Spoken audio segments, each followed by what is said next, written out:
Une peur indéfinissable, qui se propage dans le corps social à la vitesse de la panique.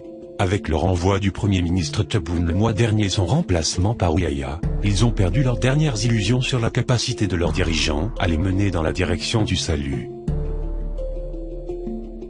Ils ont compris qu'Ouyaïa a été nommé pour faire exactement le contraire de ce qu'avait commencé à faire Tebboune, brider les importations, réduire la corruption et freiner l'enrichissement des oligarques. C'est pourquoi il a été limogé par l'alliance formée de Saïd Bouteflika, Ouyaïa, Haddad et Sidi Saïd, le président étant hors service.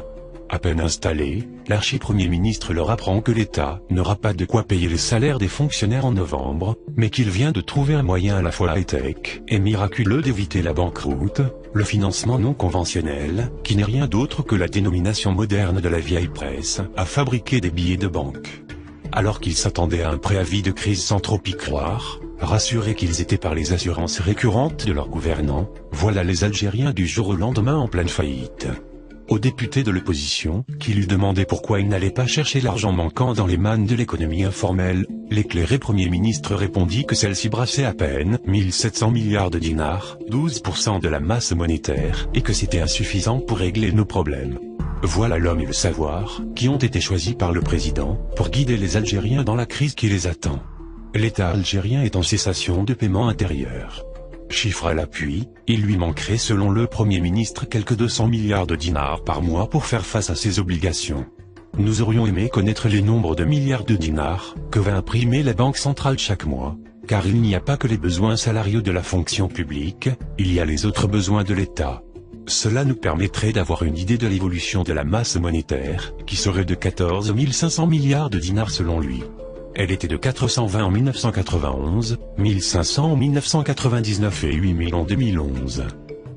La création monétaire qu'Ouyaïa présente comme une panacée contre la faillite va au contraire la généraliser car notre économie est de type rentier et non productif, le type d'économie qui va avec l'homme providentiel et l'État-providence. Elle va être appliquée pendant 5 ans, alors que sa principale contrepartie, les réserves de change, ne tiendront pas plus de 2 ans dans le meilleur des cas.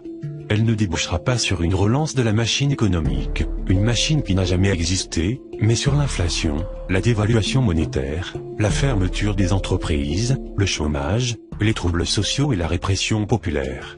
C'est un retour en arrière qui replace l'autorité monétaire sous l'autorité administrative, comme on faisait jusqu'à l'avènement, sous la contrainte du Club de Paris, de la loi Monnaie et Crédit d'avril 1990 qui a séparé le monétaire du politique et permis de maîtriser l'inflation et de la maintenir dans les limites du supportable. Si on peut toujours payer les salaires, avec de la création monétaire tant que la contrepartie en avoir extérieur existe, avec quoi payer les importations lorsque les réserves de change se seront épuisées? Voilà le vrai problème car si l'on peut fabriquer du dinar autant qu'on veut, on ne pourra jamais imprimer des euros et des dollars. Il faudra les gagner avec des exportations, mais lesquelles? Notre monnaie locale ne sera adossée à rien et s'écroulera comme un château de cartes en carton mouillé. Il faudra une brouette de billets de 2000 dinars pour acheter une baguette de pain.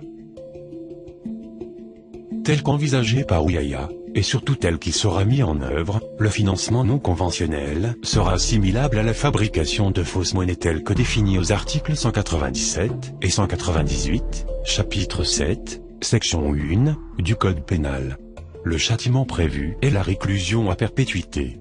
Le compte à rebours commencera pour nous avec les premiers billets imprimés. Il ne sera pas de 9 à 0, mais de 1 à 19 avril 2019.